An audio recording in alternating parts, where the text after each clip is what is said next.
Good morning. I'm Dr. Teena, reader in Maxillofacial Surgery Department. So today we'll talk about the management of odontogenic tumors of the jaw. So a brief introduction. WHO has defined the odontogenic tumors as a heterogeneous disease that ranges from a simple hamartomatous non-neoplastic growth to a benign neoplasm to a malignant neoplasm that can have a metastatic potential. Now the size also varies. It can be teeny to massive, and it can cause the resorption of the cortices or even the displacement of the adjacent anatomical structure. It can invade into the adjacent structures. So we see the size is different, the character is different, even the origin can be, it can be of epithelial origin, ectomesenchymal or mesenchymal in origin. So as the character, the nature, the size, everything varies, so the treatment also varies according to the nature of the lesion. So there are various factors that affect the choice of treatment, the surgical management of the mandibular tumors. First and foremost is the type of pathology. Whether it is benign, we go for more conservative treatment. Benign, aggressive, dependingly we go for more radical treatment, and for aggressive we go for a complete removal of the adjoining tissue and the lesion. Then is the extent of involvement. If there is sufficient lower border, we go for the segmental resection or the radical resection. Then the site, anterior or posterior mandible. So the treatment goal will be complete removal of the tumor so that it won't reoccur, aesthetic reconstruction with minimal disfigurement. So when we remove the lesion, we see into the thing that post-operative life of the patient will be better. Prognosis must be good. It should not be removed so that it will reoccur, and the long-term follow-up is must.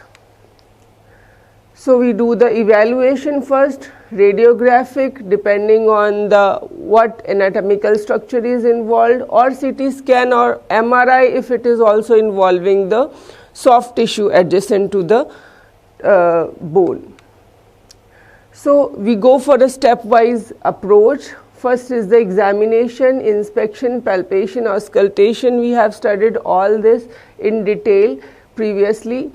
Then we do the aspiration, as it will tell us if it is a vascular lesion, we must not land up into problem during surgery.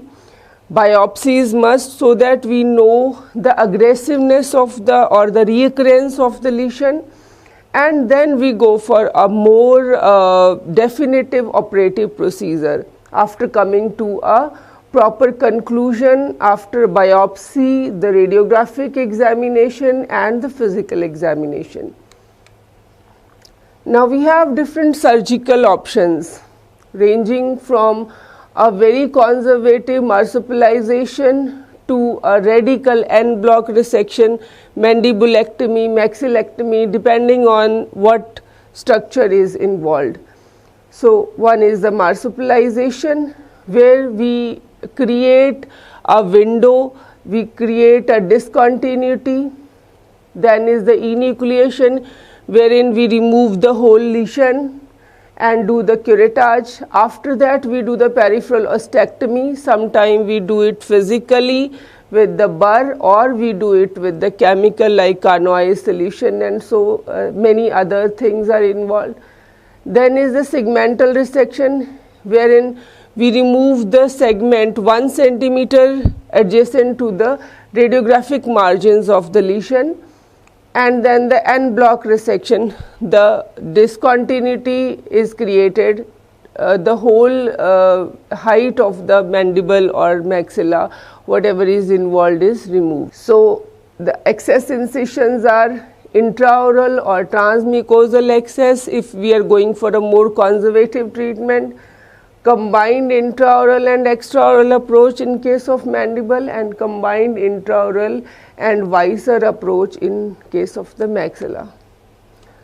Then the repair, primary mucosal closure if we have gone for a more conservative treatment, packing the cavity and healing by secondary intention in case of marsupialization, reconstruction plate with primary mucosal closure if we have done the segmental resection, the segment involving the tumor with 1 centimeter margin has been removed. Either we close it if much of the margin is in, if there is a chance of breaking of the bone postoperatively, then we put the reconstruction plate, or if much of the bone is removed, reconstruction plate with the free bone graft is involved, or vascularized bone free flap with the skin graft or muscle graft, whatever the need, according to the need we do the things. So this is the curettage, where we first of all do the intraoral incision, transmucosal incision. Here we give the incision, reflection, and we do the curettage. The tissue is removed if it is hamartomatous growth, and then we do the, finally we do the closure. Then is the en bloc resection or the marginal mandibular resection, where we give the intraoral as well as the extraoral incision for the proper access to the tumor. Then we do the resection of the lesion, and we can see the lower border is still intact. Here we can either put only the reconstruction plate, or we can put the graft, the bone graft as well as the reconstruction plate. So this is the post-operative. The lesion involving the bone involving the lesion is removed here, and this is the post-operative. Then is the segmental resection, wherein the discontinuity is created because the tumor is more aggressive. It is involving till the lower border, or very thin lower border will be remaining, that will necrose finally. So we will remove the whole height of the mandible, whole thickness of the mandible, and the discontinuity defect will be created. Here we will go for the vascularized free flap with reconstruction plate. Sometime it is involving the more of the mandible, like the floor as well as the posterior mandibular region is, pterygomandibular region is involved. So we have to go for the hemimandibulectomy, wherein the whole of the half mandible is to be removed. But here we take care of the thing that it is paracentric. When we dissect the mandible, we look into it that it is paracentric, so that post-operatively the reconstruction will be more convenient and the patient's life expectancy will be better. Functional achievement will be better. The hemimandibulectomy has been done, paramedian hemimandibulectomy has been done. Now here we don't compromise on the prognosis of the surgery. So if it is possible, only then we go for the paracentric or paramedian hemimandibulectomy. Otherwise we go according to the involvement of the lesion.